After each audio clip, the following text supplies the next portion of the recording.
Good morning, students. Today we are going to discuss the classification of the heat exchanger related to the direction of flow in the heat exchanger. So first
we are going to discuss the parallel flow or unidirectional flow. In this parallel flow, unidirectional flow, you can see clearly in this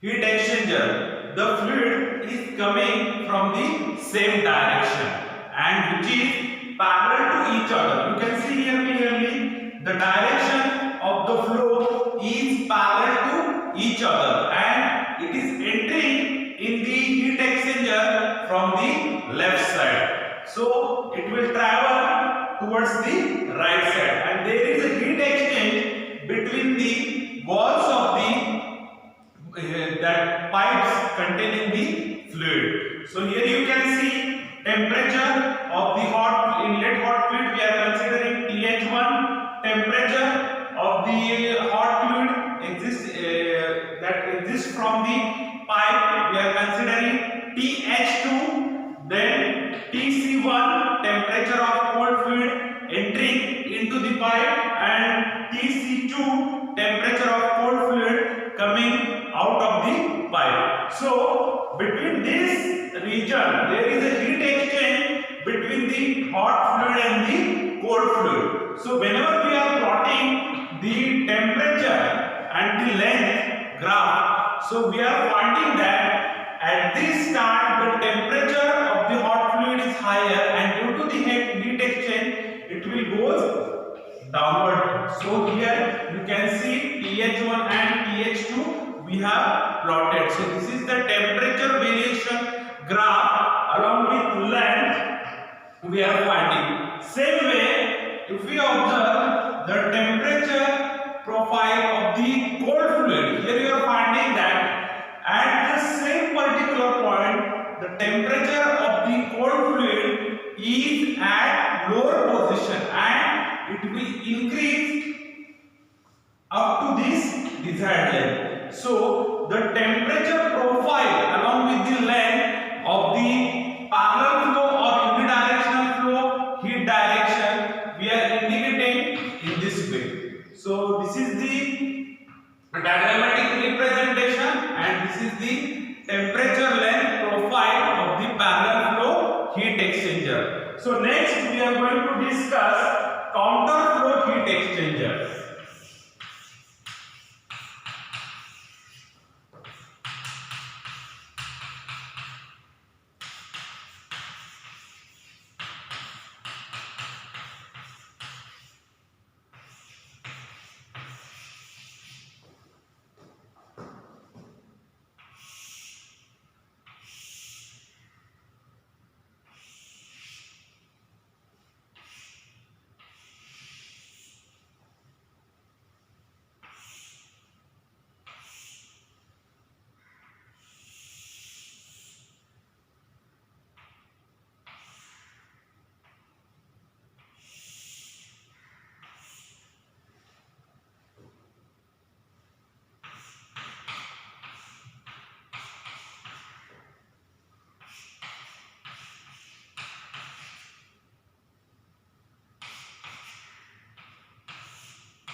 Next point, counter flow heat exchanger. In this counter flow heat exchanger, if you see this figure carefully, we are finding that we are considering the temperature of hot fluid entering is the TH1 and existing from the pipe we are considering TH2. Similar way, the cold fluid entering to the pipe we are considering TC1 and coming out from the pipe we are considering TC2. Now in this figure, why we are saying the counter flow heat exchanger? If you see both the figures, you can find here direction is the same, but in this heat exchanger the direction of the flow is in opposite direction. So see, this is from left to right for flow of the hot fluid, but for cold fluid you can observe from right to left. And whenever we are going to plot the temperature profile, you can see clearly the TH1 is the higher side, and due to the heat exchange between the hot fluid and the cold fluid, the temperature is reduces. Okay, and the starting point of the cold fluid, that is the TC1 entering from the pipe, we are showing in opposite direction. So you can see clearly this is the first point, entry point of the cold fluid. We are plotting at certain length over here, and after certain period of the time, gaining the heat from the hot fluid, the temperature of the cold fluid is increasing and it reaches up to here. So you can see in both the temperature profile diagram, you can see in the parallel flow or unidirectional heat flow, we have shown the same direction, but in counter flow we have shown in opposite direction because it depends on the direction of the flow. So you can see the temperature versus length profile diagram, we can indicate like this one, and the flow pattern of the fluid in diagrammatic representation for the counter flow heat exchanger we are representing in this way.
Now, the counter flow heat exchanger. In this counter flow heat exchanger, you can observe from left tubular sections we have provided, and from this tubular section, hot fluid is flowing. So you can see from left side to right side, the hot fluid is flowing, and the cold fluid is crossing the path of the each other, which is flowing over these tubes, and the flow jets are mixing with the each other of the cold fluid. So we can see here it flows in the cross flow direction. So that's why this type of the flow, this type of the direction of the flow heat exchanger, we are saying it as a cross flow heat exchanger. So these are the types of the heat exchanger as per the direction of the flow. Next point we are going to discuss is the heat exchanger analysis.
Now, next we are going to discuss the heat exchanger analysis. In this heat exchanger analysis, we are going to consider the parallel. First example, we are going to consider the parallel flow heat exchanger. So you can see the diagrammatic representation. We are showing in this way hot fluid and cold fluid entering in the pipe in the same direction and exist from in the same direction.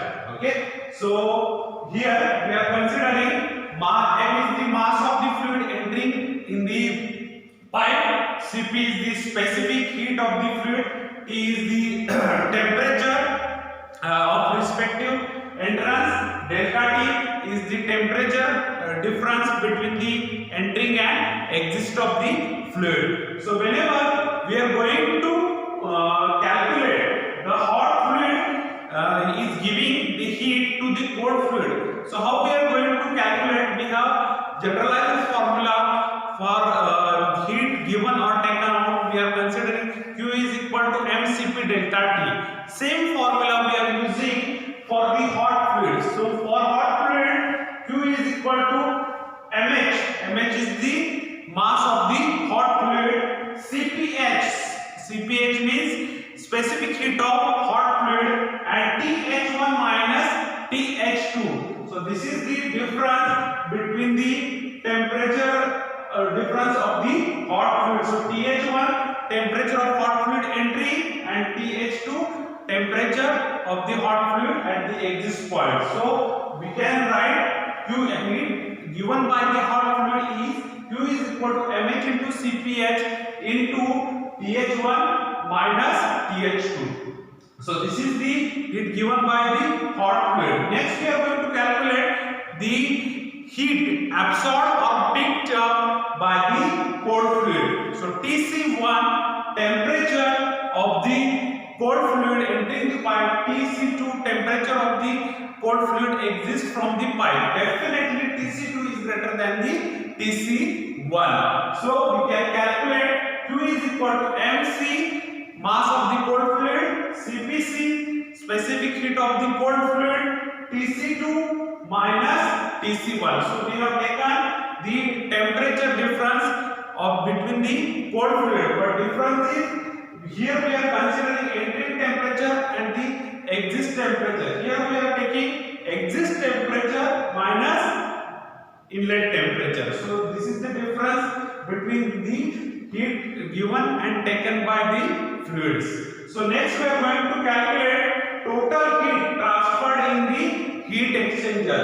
So Q is equal to UA theta M. U is the overall heat transfer coefficient. A is the area we are considering for the transferring the heat, and theta M is the LMTD, means logarithmic mean effective temperature. So what is by LMTD, what is its effects, that point we are going to discuss in the next lecture. So this is all about the today's lecture. Today we have discussed the classification of the heat exchanger along with the direction of the heat flow. First is the parallel flow heat exchanger or unidirectional heat flow exchanger. Second one we have discussed the counter flow heat exchanger, in which the flow of the fluid in the opposite direction. Third we have discussed the cross flow heat exchanger. In this cross flow heat exchanger we can find the hot fluid is flowing from the tubular section and the cold fluid is traveling the path in the cross direction, and there is a heat exchange between these points takes place. So such kind of the heat exchanger we can observe in the power plants. Okay, so the main critical point of this designing of the cross flow heat exchanger is contact area between the hot fluid and the cold fluid where the heat transfer takes place. And lastly we have discussed the heat exchanger analysis. Here we have calculated the heat given by the hot fluid, the temperature difference we are taking TH1 minus TH2, and in cold fluid we have taken TC2 minus TC1. This is the only difference between the amount of heat given and amount of heat picked up. And lastly we have calculated the total heat transfer in the heat exchange. Here we have discussed the how we are going to calculate the overall heat transfer coefficient, then the area and the theta time is the LMTD, that is the logarithmic mean temperature difference. We are going to be discuss in the next lecture. Thank you.